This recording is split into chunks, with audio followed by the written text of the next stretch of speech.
Hello students, स्वागत है आपका फिर से मेरे चैनल पर।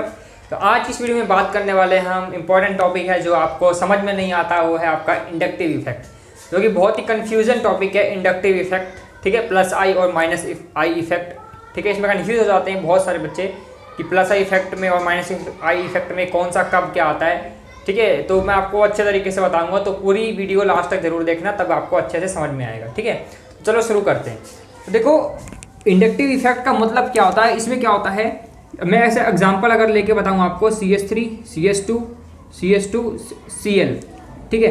तो यहाँ पर क्या होगा, यहाँ पर ये जो क्लोरीन सबसे ज़्यादा मोस्ट इलेक्ट्रोनेगेटिव एलिमेंट है, ठीक है। इलेक्ट्रोनेगेटिव एलिमेंट है, ठीक है, क्लोरीन। तो ये क्या करेगा, इलेक्ट्रॉन को खींचेगा अपनी तरफ से। तो यहाँ पर हर तरफ ये पूरी जो बॉन्ड, ये जो ब्रांच चेन है, जो इसमें से अपने इलेक्ट्रॉन्स को खींचेगा, ये अपनी तरफ खींचने की कोशिश करेगा ये हर तरफ, ठीक है। तो इस पर इलेक्ट्रॉन चार्ज डेंसिटी बढ़ जाएगी, तो इस पर पार्शियल नेगेटिव चार्ज आ जाएगा। इस पर इलेक्ट्रॉन कम होंगे थोड़े से, इस पर पार्शियल पॉजिटिव होएगा। इस पर और कम होंगे इलेक्ट्रॉन, तो पार्शियल पॉजिटिव, डबल पॉजिटिव। इस पर और ज़्यादा कम, सबसे कम होंगे तो पार्शियल ट्रिपल पॉजिटिव हो जाएगा। सबसे कम इस पर चार्ज हो जाएगा, फिर नेगेटिव चार्ज। सबसे ज़्यादा चार्ज इस पर होगा, इसलिए हम यहाँ पर पार्शियल नेगेटिव चार्ज इसमें लिखा है मैंने, ठीक है। तो इसको हम बोलते हैं एक परमानेंट, एक तरह का ये क्या होता है, यहाँ पर एक तरह का डाइपोल क्रिएट हो जाता है, जिसको हम बोलते हैं ट्रांसमिशन इफेक्ट भी बोलते हैं स्टूडेंट्स, ठीक है। इसको ट्रांसमिशन इफेक्ट भी हम इसको बोलते हैं, ठीक है। इसको ध्यान रखना। तो यहाँ पर एक नेगेटिव चार्ज जो मोस्ट इलेक्ट्रोनेगेटिव होता है, वो अपने आप खींच लेता है इलेक्ट्रॉन्स को, उसको हम यहाँ पर ट्रांसमिशन इफेक्ट भी बोलते हैं। तो यहाँ पर इंडक्टिव इफेक्ट के कारण ऐसे होता है, ठीक है। तो इंडक्टिव इफेक्ट दो तरह के होते हैं। फर्स्ट होता है आपका माइनस आई इफेक्ट, जिसको हम बोलते हैं स्टूडेंट्स, माइनस आई इफेक्ट, जिसको हम बोलते हैं आपका इलेक्ट्रॉन विदड्रॉइंग ग्रुप, जिसमें इलेक्ट्रॉन विदड्रॉइंग ग्रुप अटैच होते हैं, वहां पर माइनस आई इफेक्ट होता है स्टूडेंट्स। यहाँ पर आपका इलेक्ट्रॉन कौन सा होगा, इलेक्ट्रॉन रिलीजिंग ग्रुप अटैच होता है, वहां पर क्या होता है आपका प्लस आई इफेक्ट होता है, ठीक है। अब कैसे आपको एग्जांपल देकर बताऊंगा, इलेक्ट्रॉन रिलीजिंग ग्रुप या इलेक्ट्रॉन डोनेटिंग ग्रुप। डोनेट और रिलीज करना मतलब एक ही बात होगा, ठीक है। हम यहाँ पर इलेक्ट्रॉन्स की बात कर रहे हैं, electron releasing, electron donating group. यहाँ पर क्या होता है, एक परमानेंट डाइपोल क्रिएट हो जाता है। डाइपोल है ना, परमानेंट डाइपोल क्रिएट हो जाता है, किसकी वजह से, इलेक्ट्रोनेगेटिव एलिमेंट की वजह से, ठीक है। तो इसको हम इंडक्टिव इफेक्ट बोलते हैं। मेन बात आती है यहाँ पर इसकी, प्लस आई इफेक्ट और माइनस आई इफेक्ट क्या होते हैं। इलेक्ट्रॉन विड्रॉइंग ग्रुप अगर अटैच हो किसी भी एलिमेंट से, तो वहाँ पर क्या होगा, वो जो कंपाउंड है वो स्टेबल होगा कि नहीं होगा। और इलेक्ट्रॉन रिलीजिंग ग्रुप अगर अटैच हो तो क्या होता है। देखो स्टार्ट करते हैं कैसे। अगर मैं सबसे पहले बात करते हैं, हम फर्स्ट वाले की बात करते हैं सबसे पहले हम। माइनस आई इफेक्ट क्या होता है, माइनस आई इफेक्ट क्या होता है स्टूडेंट, क्या आप लिख सकते हो, when electron withdrawing group attach to a group, कोई भी ग्रुप या मॉलिक्यूल, ठीक है। उसको हम बोलते हैं क्या, इसको हम बोलते हैं minus I effect. It's called minus I effect, ठीक है। और क्या लिख सकते हो, इसमें मेन बात है कि इट स्टेबलाइज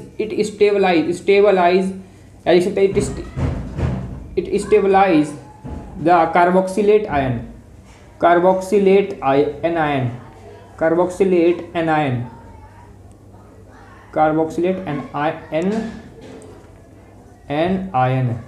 कैसे, देखो एग्जाम्पल समझाता हूँ। हमने यहाँ पर लिया है नेगेटिव चार्ज है इस पे भी, और यहाँ पर भी क्या है, इसके ऊपर नेगेटिव चार्ज, ठीक है। यहाँ पर एक इलेक्ट्रॉन विड्रॉइंग ग्रुप, ठीक है, इलेक्ट्रॉन विड्रॉइंग ग्रुप की बात हो रही है, इलेक्ट्रॉन विड्रॉइंग ग्रुप। अब इलेक्ट्रॉन विड्रॉइंग ग्रुप कौन सा होता है, इलेक्ट्रॉन विड्रॉइंग ग्रुप होता है आपका नाइट्रो ग्रुप भी हो सकता है, जो मोस्टली आपका यूज़ होते हैं, क्लोरीन भी होता है, ठीक है। तो ये केवल क्या होते हैं, इलेक्ट्रॉन विड्रॉइंग होते हैं। तो ये क्या करेंगे स्टूडेंट्स, इलेक्ट्रॉन्स को विड्रॉ करेंगे, लेंगे, निकाल लेंगे, यहाँ से इलेक्ट्रॉन को खींचेंगे। तो यहाँ से इलेक्ट्रॉन ट्रांसफ़र होकर के इसकी तरफ आने की कोशिश करेंगे, ठीक है। तो देखो अगर आपके ऊपर बहुत सारा बोझ रख दिया जाए तो आप क्या करोगे कि कोई ले जाए मुझसे वो वाला बोझ, कोई मुझसे ले जाए। तो ये दोनों चाह रहे हैं कि ये जो मेरे पास बोझ है इलेक्ट्रॉनों का वो मुझसे कोई लेकर के चले जाए ताकि मैं स्टेबल रह सकूं। तो स्टूडेंट्स ये क्या करेगा इलेक्ट्रॉन विड्रॉइंग ग्रुप, इसके ऊपर से ये चार्ज को क्या करेगा, मिनिमम कर देगा। कोई भी मॉलिक्यूल होता है वो मिनिमम चार्ज अपने आप के ऊपर रखना चाहता है, ध्यान रखना, तो ताकि वो स्टेबल रह सके। तो ये अपने आप को मिनिमम चार्ज हो जाएगा इसके ऊपर, क्यों? क्योंकि इलेक्ट्रॉन विड्रॉइंग ग्रुप है, ये सारे इलेक्ट्रॉन अपनी तरफ को मोस्टली इलेक्ट्रॉन खींच लेगा, तो ये क्या हो जाएगा, स्टेबल हो जाएगा। तो ये क्या है आपका एक कार्बोक्सिलेट एनायन है एक तरह का। तो जब भी इलेक्ट्रॉन विड्रॉइंग ग्रुप अटैच होता है किससे, कार्बोक्सिलेट एनायन से, तो क्या होगा वहाँ पर, वो क्या होता है, स्टेबल हो जाता है। ठीक है, वो क्या होता है, स्टेबल होता है। और वहाँ पर क्या होता है स्टूडेंट्स, -I इफेक्ट होता है। ठीक है, अब -I इफेक्ट और कैसे पता चलेगा आपको कि -I इफेक्ट में विड्रॉइंग ग्रुप ही होता है? देखो ऐसे समझो, -I इफेक्ट का मतलब कि इलेक्ट्रॉन विड्रॉइंग ग्रुप होगा तो इलेक्ट्रॉन उसके पास आएंगे। ठीक है, इलेक्ट्रॉन विड्रॉइंग ग्रुप होगा तो इलेक्ट्रॉन उसके पास आ रहे हैं, उस इलेक्ट्रॉन विड्रॉइंग ग्रुप के पास, तो विड्रॉ कर रहा है वो इलेक्ट्रॉन को, तो उसके पास इलेक्ट्रॉन ज़्यादा है, तो मतलब इलेक्ट्रॉन ज़्यादा है तो वहाँ पर क्या होगा आपका माइनस चार्ज आएगा। ठीक है, तो इस तरीके से याद रखना। और रिलीज़ कर रहे हो अगर आप इलेक्ट्रॉन को, रिलीजिंग ग्रुप लगाए, अगर आप इलेक्ट्रॉन को रिलीज़ कर रहे हो तो आपके पास इलेक्ट्रॉन की कमी हो जाएगी, तो इलेक्ट्रॉन की कमी हो जाएगी तो क्या आएगा वहाँ पर, +I इफेक्ट आएगा। ठीक है, तो इस तरीके से आप इन दोनों को ऐसे समझ करके ध्यान से समझ सकते हो कि अगर रिलीजिंग ग्रुप होता है तो प्लस आ जाएगा और विड्रॉइंग ग्रुप आएगा तो इलेक्ट्रॉन आ जाएंगे हमारे पास ज़्यादा, तो माइनस का वहाँ पर चार्ज आ जाएगा। ठीक है, माइनस का हम लगा देंगे, -I इफेक्ट बोलेंगे उसको। ठीक है, तो इसमें क्या होगा, इलेक्ट्रॉन विड्रॉइंग ग्रुप अगर अटैच होता है तो -I इफेक्ट बोलते हैं उसको हम। तो वहाँ पर क्या होगा स्टूडेंट, वो स्टेबल हो जाएगा, वो जो चार्ज हो जाएगा कम हो जाएगा।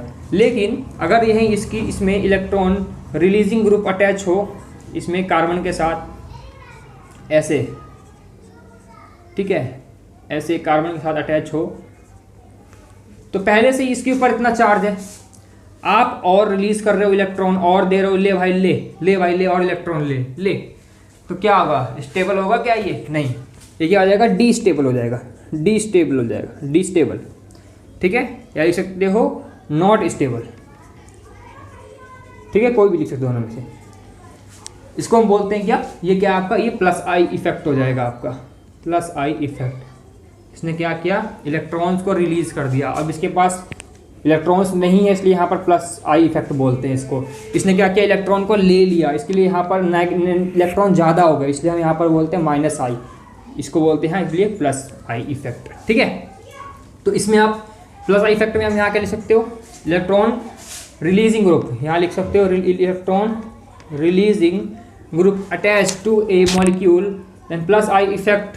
ठीक है, मॉलिक्यूल इज कॉल्ड, लिख सकते हो इज कॉल्ड +I इफेक्ट, और it destabilise the carboxylate anion. ये क्या कर देता है, डिस्टेबल कर देता है, क्योंकि इसके पास पहले से चार्ज ज़्यादा है। ये कह रहा है भाई मुझसे ले लो चार्ज, पर ये ले नहीं रहा है, ये तो और दे रहा है, इसको रिलीज कर रहा है। या अगर यहाँ पे इलेक्ट्रॉन डोनेटिंग ग्रुप भी लिखा हुआ, एक ही बात है। ठीक है, तो ये दे रहा है इसको इलेक्ट्रॉन, तो ये क्या हो जाएगा, स्टेबल नहीं होगा। तो इसी के ऊपर क्वेश्चन पूछे जाते हैं आपसे कि अगर एक क्वेश्चन आता है कि फॉर्मिक एसिड जो होता है वो एसिटिक एसिड से ज़्यादा एसिडिक क्यों है, तो स्टूडेंट्स क्वेश्चन है आपका कि formic acid is stronger acid than acetic acid, कि जो फॉर्मिक एसिड है वो क्या होता है, स्ट्रोंगर एसिड होता है किससे, एसिटिक एसिड से। अब फॉर्मिक एसिड क्या होता है, देखो HCHO, और एसिटिक एसिड क्या होता है, CH3COONH। ठीक है, तो एसिड ज़्यादा एसिडिक कौन है, ये मोर एसिडिक है। क्यों है मोर एसिडिक, यही पूछ रहा है। और ये क्या है, लेस एसिडिक है। क्यों है लेस एसिडिक, ये बताओ आप इसके बेस पे। तो कैसे बताएंगे, देखो सबसे पहले पता होना चाहिए कि एसिडिक कौन से होते हैं। जो एसिडिक होगा वो क्या करेगा, वो H+ आयन गिव करेगा, H+ आयन डोनेट करेगा, H+ आयन, जो ज़्यादा H+ आयन देगा।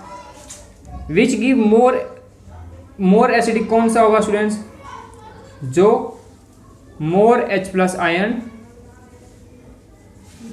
देगा। तो मतलब कि ये एसिडिक ज़्यादा क्यों है, क्योंकि ये ज़्यादा H+ आयन देता है। अब ये ज़्यादा H+ आयन क्यों देता है और ये एसिडिक कम क्यों, क्योंकि ये कम H+ आयन देता है। अब कम क्यों देता है ये देखो, पहले बात करते हैं इसकी।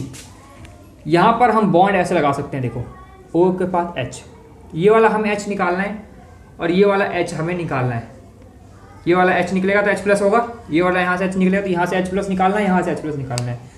ये कम मुश्किल से निकलेगा, ये जल्दी से निकल जाएगा। क्यों कैसे देखो, यहाँ पर इलेक्ट्रॉन विड्रॉइंग ग्रुप, मैंने बताया नहीं आपको पिछले उसमें, जो इलेक्ट्रॉन विड्रॉइंग ग्रुप होते हैं वो बता दिया मैंने आपको कौन कौन से होते हैं, नाइट्रो और क्लोरीन जो मेन दो हैं। ये जो इलेक्ट्रॉन रिलीजिंग ग्रुप है वो मिथाइल होता है।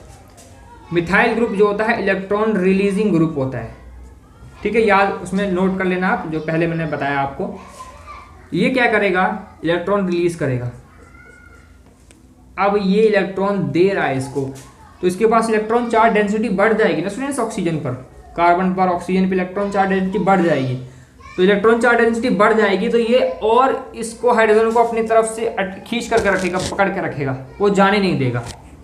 ठीक है, समझो कंसेप्ट को समझो। ये इलेक्ट्रॉन जब देगा, रिलीजिंग ग्रुप अटैच है इससे, ये इलेक्ट्रॉन इसके पास दे रहा है, इलेक्ट्रॉन चार्ज डेंसिटी बढ़ जाएगी ऑक्सीजन पर, ठीक है, इसमें तो ये इसको पकड़ के रखेगा, ये बॉन्ड मजबूत हो जाएगा फिर, ठीक है। तो ये H+ जल्दी से निकलेगा नहीं यहाँ से।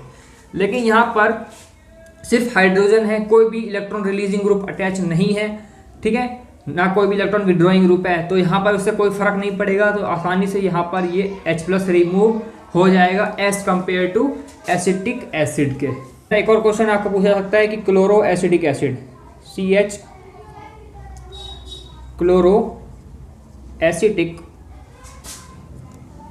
एक और क्वेश्चन लास्ट है, chloro acetic acid is more stronger than acetic acid, कि क्लोरो एसिडिक एसिड है वो ज़्यादा स्ट्रोंगर है, मतलब ज़्यादा एसिडिक है, किससे, एसिडिक एसिड से। तो क्लोरो एसिडिक एसिड कौन सा होता है, देखो CH3 CH2 COH, ठीक है, सॉरी यहाँ पर क्लोरीन आएगा, क्लोरो एसिटिक एसिड। और यहाँ पर एसिटिक एसिड का फॉर्मूला तो है ही यही, ठीक है, ये आपका एसिटिक एसिड हो गया, ठीक है। तो यहाँ पर इलेक्ट्रॉन रिलीजिंग ग्रुप अटैच है, ठीक है, इलेक्ट्रॉन रिलीजिंग ग्रुप जब भी होता है वहाँ पर क्या होता है स्टूडेंट्स, +I इफेक्ट होता है, ध्यान रखना। आप ये भी लिख सकते हो due to +I effect in acetic acid, ठीक है, ये रीजन भी दे सकते हो, ठीक है, +I इफेक्ट होगा यहाँ पर। और यहाँ पर क्लोरीन है, क्लोरीन क्या है स्टूडेंट्स, एक तरह का इलेक्ट्रॉन विड्रॉइंग ग्रुप है। इलेक्ट्रॉन विड्रॉइंग ग्रुप में क्या होता है स्टूडेंट्स, +I इफेक्ट होता है इलेक्ट्रॉन विड्रॉइंग ग्रुप में। तो ये क्या करेगा, इलेक्ट्रॉन को यहाँ से इन सब बॉन्ड की तरफ से इलेक्ट्रॉन को खींचना चाहेगा अपनी तरफ, है ना। तो ये बॉन्ड वीक हो जाएगा यहाँ पर, तो ये आसानी से रिमूव कर देगा H+, तो आसानी से H+ निकल जाएगा, ठीक है, मैं आपको कंसेप्ट बता रहा हूँ सीधा। और यहाँ पर ये जो हाइड्रोजन है ये क्या करेगा, ये रिलीजिंग ग्रुप है, रिलीज करेगा इलेक्ट्रॉन, ले भाई ले, भर के इलेक्ट्रॉन देगा इसको, तो ये बॉन्ड मजबूत हो जाएगा, तो इलेक्ट्रॉन के ऊपर चार्ज डेंसिटी ज़्यादा हो जाएगी। तो ये क्या करेगा, इलेक्ट्रॉन इसको पकड़ कर रखेगा, हाइड्रोजन को जल्दी से जाने नहीं देगा, ठीक है, तो पकड़ कर रखेगा तो ये जल्दी से रिमूव नहीं हो पाएगा स्टूडेंट्स, ठीक है।